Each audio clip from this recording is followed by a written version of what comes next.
Fala pessoal, tudo bem? Sejam bem-vindos a mais um vídeo respondendo caixinhas de perguntas. Caixinhas de perguntas que vocês deixam lá no meu Instagram, @boravalter. Se você não me segue, corre aqui no link da descrição e já comece a me seguir. Eu falo sobre corrida lá todo dia, né? Todo dia. Passo minha rotina, respondo perguntas, coloco conteúdos, enfim, tudo que você precisa saber sobre corrida tá lá no meu Instagram também. E nesse quadro aqui do YouTube, eu seleciono algumas perguntas que precisam de uma resposta um pouco mais completa, um pouco mais profunda, o que é difícil de às vezes responder em vídeo, né, ali nos stories, porque tenha só 1 minuto. E normalmente eu respondo em texto, né, porque eu acredito que algumas pessoas às vezes não estão num local propício para ouvir e pausar a tela ali para ler acaba ficando um pouco mais fácil. E aí a gente tem uma limitação tanto de espaço quanto de caracteres para colocar uma resposta, né? Então eu seleciono algumas perguntas que precisam de uma resposta mais completa e trago para esse quadro toda semana no canal da Runner Shop. E para esse terceiro episódio eu selecionei 5 perguntinhas que vocês fizeram essa semana para mim, que eu achei bem interessante. A primeira pergunta foi: como faz o seu aquecimento ou alongamento antes dos treinos ou provas? Essa é uma pergunta legal porque, principalmente para quem está iniciando na corrida, né? O aquecimento ele é parte primordial tanto do treino quanto da prova. E o aquecimento para quem corre não é aquele aquecimento estático, aquela coisa parada, aquele alongamento de puxar a perna para trás, jogar o braço aqui para trás, alongar o cotovelo, como é que é, alongar o braço, etc. Não.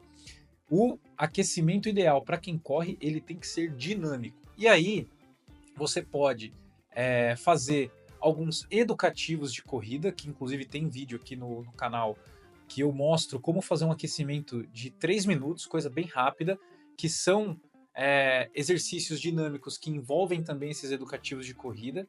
Além disso, um trote leve sempre antes de iniciar a sessão principal. Normalmente nos treinos esse trote leve já faz parte do volume do treino, né? Então se é um intervalado você vai fazer ali 2, às vezes até 3 quilômetros de trote antes de iniciar a sessão principal. Mas nas provas eu recomendo que você faça isso também. Não chegue para a largada de prova com o corpo frio, né? O seu corpo ele precisa entrar numa coisa que a gente chama de homeostase, ou seja, um equilíbrio tanto térmico quanto de batimentos cardíacos. E para preparar o seu corpo para esse estímulo, né, você precisa fazer esse aquecimento. Então, antes de uma prova, seja de 5 quilômetros a maratona, indiferente a distância, eu sempre faço, além desses exercícios dinâmicos de é, educativos, etc., eu também faço 10 a 15 minutos de trote leve. Se for uma prova forte, como 5K, eu ainda faço 5 sprints bem rápidos, de ali 10 segundinhos no máximo, só para ativar também a musculatura, principalmente por questão do uso, né, dessa musculatura de uma forma mais intensa nessas provas curtas. Certo? Então, esse é a forma como se faz aquecimento antes dos treinos ou provas. Vamos lá para a segunda pergunta. 3 semanas para maratona. Síndrome do trato iliotibial apareceu. Descartar a prova? Olha, eu não sou fisioterapeuta, não sou médico, eu não vou falar exatamente sobre o seu caso, né? Que essa é uma dor de joelho, se não me falha a memória. Mas de um aspecto geral em relação à lesão e ao tempo que você tem para a sua prova. Que 3 semanas para maratona já é um período de polimento. Você já está no final do seu ciclo. Tudo vai depender da gravidade dessa lesão, mas existem coisas que a gente já tem a resposta, a gente só não quer acreditar nela. Infelizmente é assim. O processo de uma maratona ele é desgastante e ele não é 100% certeiro, por mais que você faça o melhor que você tem ao seu alcance. Pode aparecer sim uma lesãozinha, pode aparecer alguma coisa, né, inesperada aí no meio, em que você vai ter que reagendar essa maratona, abortar essa prova que você tem dali a poucas semanas. Por quê? Porque é muito mais vantajoso para o seu organismo se recuperar dessa lesão e voltar mais forte, pensando que a corrida é um esporte de longevidade, do que ir para o sacrifício, ainda mais numa maratona, sabendo que isso pode agravar a sua lesão. Então não cometa esse erro. Eu sei que é frustrante, né? Muitas vezes você ter que reorganizar essa rota, né? Poderia ser seu sonho, né? Fazer essa prova, mas pensar no longo prazo, essas horas, pode ser a melhor saída para você entender o que você precisa fazer nesses casos. Claro, faça uma avaliação física, passe no físio, passe no médico e avalie, né, o que eles vão te dizer a respeito da gravidade da sua lesão. E aí sim você vai decidir se você consegue ir para a prova ou não, beleza? Mas se você fez a pergunta sobre se descarta ou não, eu acho que a coisa já está um pouquinho mais avançada e a minha sugestão, infelizmente, seria realmente descartar essa e ir para a próxima. E aproveitando aqui, já falando de polimento, né? A outra pergunta foi quantas semanas de polimento? Para maratona, de 2 a 3 semanas é o que diz a literatura sendo o ideal aí de polimento. Tudo vai depender também dos estímulos, do grau de cansaço, dos volumes que você vem fazendo semanalmente e até mesmo de como você está assimilando essa carga de treino. Para a Maratona do Rio agora, especificamente, o meu treinador já me orientou que nós vamos fazer 3 semanas de polimento.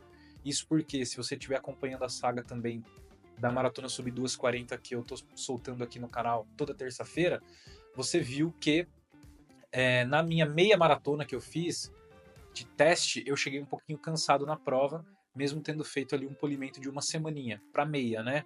Então, essa recuperação, pelo volume, pela intensidade que eu estou fazendo para esse ciclo, eu vou precisar de 3 semanas, beleza? Mas além disso, daí eu acho que já entra num destreino, não é tão vantajoso, né? Fazer 4 semanas, 5 semanas de polimento. De 2 a 3 é mais do que suficiente. E vamos para a quarta pergunta desse vídeo. Tô numa fase que o mental tá horrível, principalmente para encaixar os treinos. O que fazer? Cara, essa é uma pergunta muito interessante, porque na minha concepção o mental ele é 80%, vamos dizer assim, da sua evolução na corrida, em termos de constância, em termos de acordar e mesmo às vezes estar um pouquinho cansado fisicamente, você vai lá e faz o treino, você tem que estar com um mental muito forte para isso. E aqui eu vou deixar uma recomendação para você, tá? No link da descrição aqui desse vídeo tem o nosso clube. O Clube da Runner Shop é uma plataforma gratuita que você entra lá e tem vários módulos de conhecimento voltados à mentalidade, nutrição, treinamento, etc. Tem bastante coisa, estratégia de prova, enfim. E a gente está alimentando bastante essa plataforma, que em breve vai virar um aplicativo também, para que vocês possam consumir esses conteúdos aí no celular, no tablet, no computador, etc. Para essa questão do mental, eu até poderia dar algumas respostas aqui para você, mas bem curtas. Mas eu acredito que no módulo de mentalidade lá da plataforma você vai conseguir obter essa resposta de uma forma bem completa. Então, sugestão minha é acessar o Clube da Runner Shop e consumir o módulo de mentalidade para entender quais são as estratégias que eu utilizo, não só para fortalecer o mental, né, mas também para utilizar esse recurso em uma prova, num treino, num dia que parece que as coisas não estão fluindo muito bem e que eu sei que não é uma questão física. Beleza?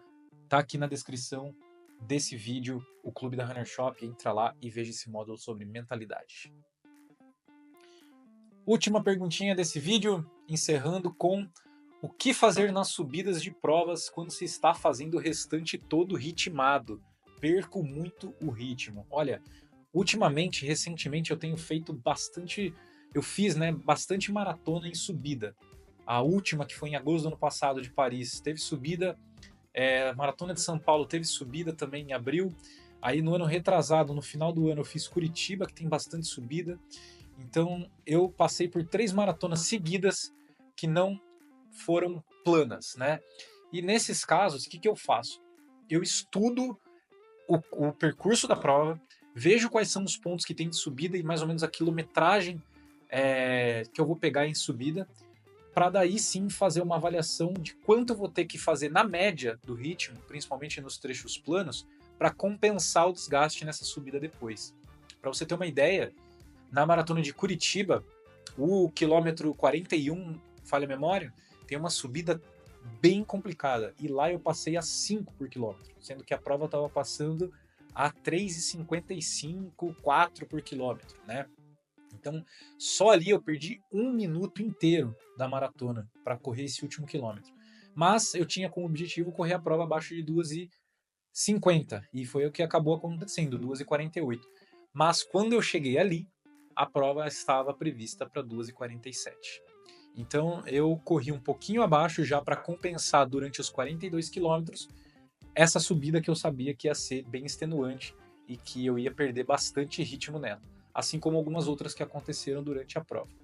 O que você pode fazer também é, caso a descida não seja muito íngreme, porque descida machuca bastante também, a subida é mais muscular, né? A descida é mais um impacto. E esse impacto da descida também pode te desgastar muito.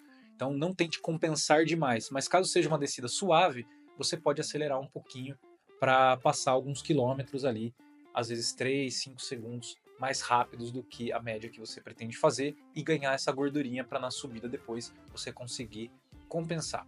Mas o principal é estudar de fato o percurso, entender onde são os pontos de subida, se prepare para esses pontos e durante a prova já vá fazendo essa média de ritmo para que quando na subida você consiga reduzir um pouquinho, né, sem perder a média final que você quer depois. Beleza? Então é isso, essas foram as 5 perguntinhas desse vídeo, espero que você tenha gostado. Se você curtiu, deixa aqui o like, né, no vídeo e se inscreva no canal caso você ainda não for inscrito. E ó, vou deixar aqui agora, do ladinho aqui, ó, tá passando 2 vídeos para você continuar no nosso canal. Veja aquele que tem mais a ver com você e a gente se vê no próximo vídeo. Um forte abraço, até mais.